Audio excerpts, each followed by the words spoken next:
नमस्कार, Swaraj kitchen recipe YouTube चॅनलमध्ये आपल्या सर्वांचं स्वागत आहे. आपण आज बनवणार आहोत होममेड मंचुरियन. त्याच्यासाठी आपण पत्तागोबी, कांदा, शिमला मिरची, बीट, कॅरेट, कोथिंबीर. माझ्याकडे आज कॅरेट नाही आहेत, कॅरेटही घेऊ शकता. चला तर मग आपण भरपूर अशा व्हेजीज वापरून मंचुरियन करूयात. त्यासाठी सर्वप्रथम मी पत्तागोबी कट करून घेतलेली आहे. त्यामध्ये मी आता आपल्याकडे अवेलेबल असलेल्या दुसऱ्या व्हेजिटेबल ॲड करणार आहे.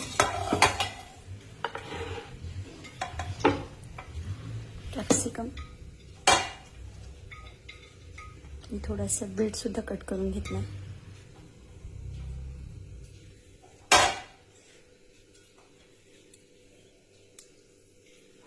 त्यानंतर ओनियन.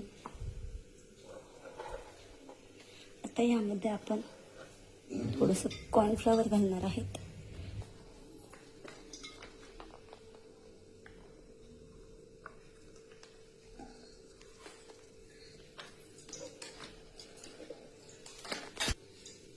त्यानंतर थोडीशी लसूण जिऱ्याची पेस्ट,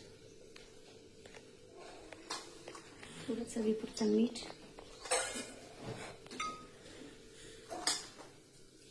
थोडं जिरा,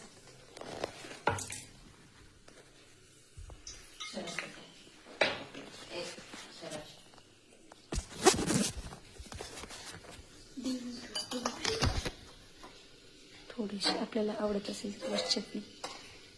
आता हे सर्व आपण मिश्रण एकजीव करून घेणार आहोत.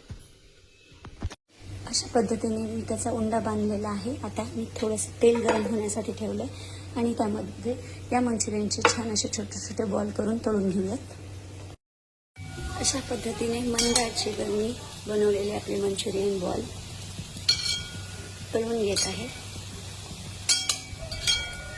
मंचुरियन बॉल इकडे फ्राय होईपर्यंत आपण त्याची ग्रेव्ही बनवूयात. त्यासाठी मी थोडंसं तेल गरम होण्यासाठी ठेवलेलं आहे. आता या तेलामध्ये आपल्याला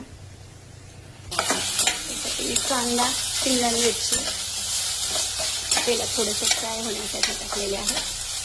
तोपर्यंत आपल्या इकडे मंचुरियन बॉल्स छान प्रकारे क्रिस्पी तळले जात आहेत. त्यामध्ये टोमॅटो केचप, शेजवान चटणी अशी ग्रेव्ही केलेली आहे. आता त्याच्यामध्ये व्हिनेगर असेल तर व्हिनेगर टाकायचं. माझ्याकडे व्हिनेगर नसल्यामुळे मी थोडंसं लेमनचा रस टाकत आहे. आता ही ग्रेव्ही थोडीशी पातळ होण्यासाठी आपण याच्यामध्ये थोडंसं पाणी ॲड करू.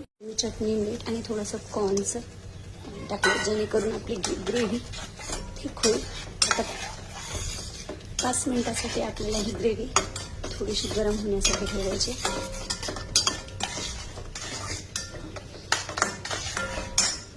तोपर्यंत आपले हे मंचुरियन बॉल तयार आहेत. आता आपण यांना या ग्रेव्हीमध्ये टाकू आणि आपलं तयार झालं मंचुरियन. आपली ग्रेव्ही तयार झाली आणि हे आपले मस्त मंचुरियन बॉल असे क्रिस्पी तयार झालेले आहेत. आता आपण हे मंचुरियन बॉल आपल्या ग्रेव्हीमध्ये टाकू आणि सर्व करू गरमागरम मंचुरियन. स्वराज आणि वीरा मंचुरियन खाण्यासाठी तयार. से हाय.